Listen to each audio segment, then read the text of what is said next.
If you make $100,000 a year and still feel tight, you're not mismanaging. The number sounds big. The margin isn't. John stands at his kitchen counter, phone in hand, watching a rent payment confirmation clear. The balance updates instantly. 5 digits in annual salary, 4 digits left for the month. Nothing dramatic, just arithmetic. 6 figures once suggested breathing room. Today, for many working professionals, it suggests structure. Income comes in, obligations move out. What remains feels smaller than expected. The tension isn't loud. It shows up quietly.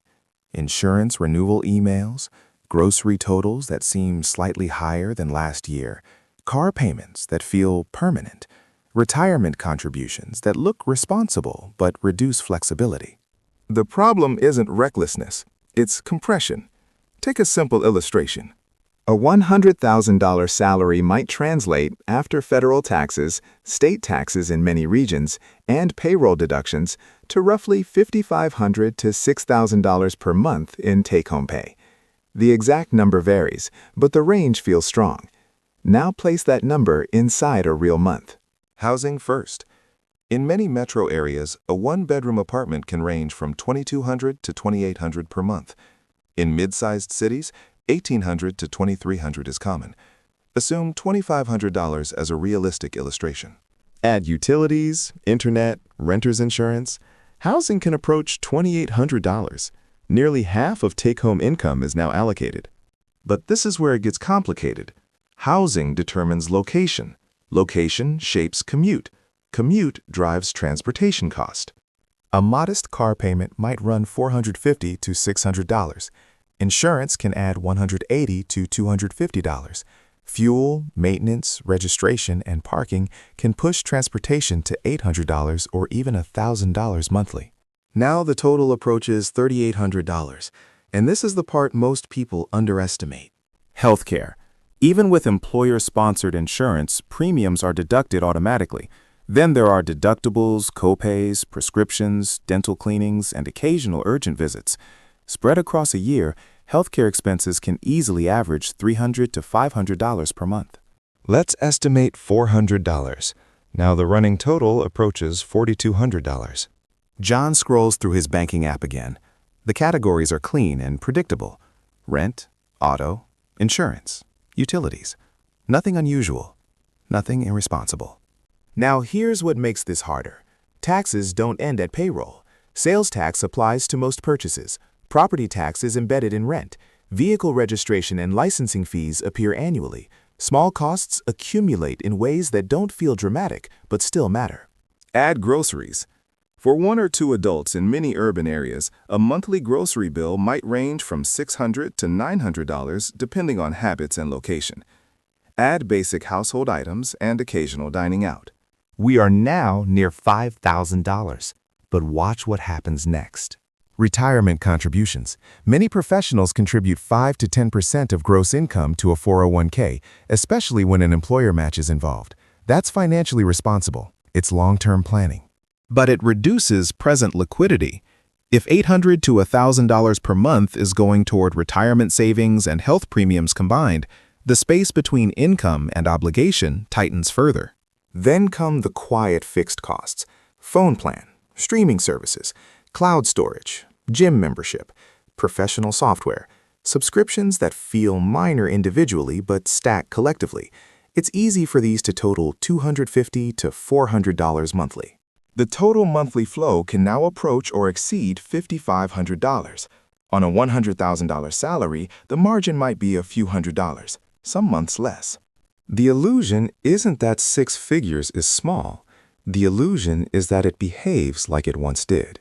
John sits at his desk at night, laptop glow reflecting softly in his eyes, reviewing a retirement account projection. The long-term numbers look promising. The short-term balance looks tight. Both can be true. But this is where the structure becomes clearer. Wage growth tends to move gradually. Annual raises often range from 2 to 5% in many fields. Meanwhile, rent renewals can rise faster. Insurance premiums can adjust annually. Service costs incrementally increase. Individually, each increase feels manageable. Collectively, they compound. Fixed costs add another layer. Fixed expenses create predictability. They also create rigidity. When housing, transportation, insurance, and savings consume most of income, flexibility narrows. Variable spending can be trimmed. Fixed obligations rarely can. Timing matters too. Income typically arrives on a predictable schedule. Obligations leave immediately. Rent drafts on the first, car payments auto-withdraw. Insurance renews without ceremony. The paycheck becomes a transit hub, not a reservoir. Lifestyle inflation also plays a role. As income rises, expectations adjust.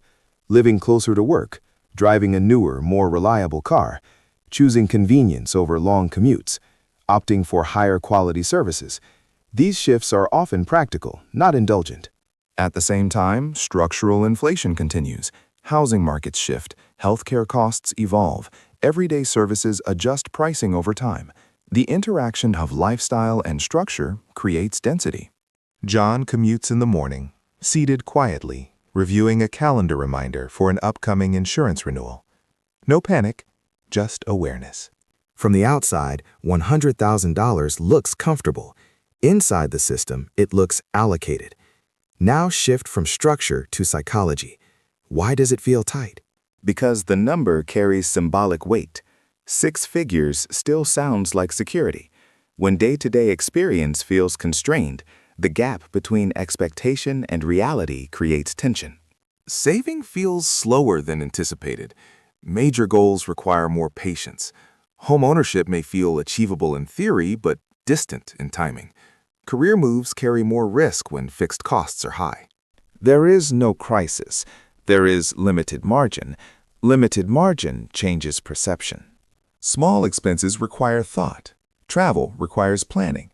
Even with responsible habits, the sense of expansion may not match the salary headline. John reviews a monthly statement at his kitchen table. The numbers align. The system is functioning. There is no obvious mistake, just a narrow gap between inflow and outflow. Stability begins to feel conditional, as long as employment remains steady, as long as no major disruption appears, as long as health remains intact. The pressure is subtle but persistent. The 100K illusion isn't about insufficiency, it's about context. 6 figures once meant distance from pressure. Today, in many cities and lifestyles, it means participation in a layered network of recurring costs. The number did not shrink, the environment expanded. Housing markets became more competitive, healthcare systems more complex, services more automated, subscriptions more normalized, each individually reasonable, together structurally dense. John closes his laptop. The apartment is quiet. The lights are soft. Tomorrow, another paycheck cycle continues. Income will arrive. Obligations will distribute it. The remainder will define flexibility. 6 figures still matter. They still represent opportunity and achievement. But the margin they create depends heavily on geography, timing, and layered commitments. The illusion dissolves when you see the flow clearly. Income enters, systems allocate. The gap remains. For many professionals, that gap feels smaller than the headline suggests. Not because of failure, not because of irresponsibility, but because the modern financial landscape is more interconnected than it appears. John checks his phone one more time before setting it down. Calm, observant, adapted to the structure. The number is large, the system is larger, and in that difference, the illusion lives. If this perspective felt familiar, you're not alone. You can share your experience in the comments, not for debate, but to add context to the reality many people quietly live through. And if you want more long-form documentaries about the hidden financial system shaping everyday American life, you can follow The Hidden Cost.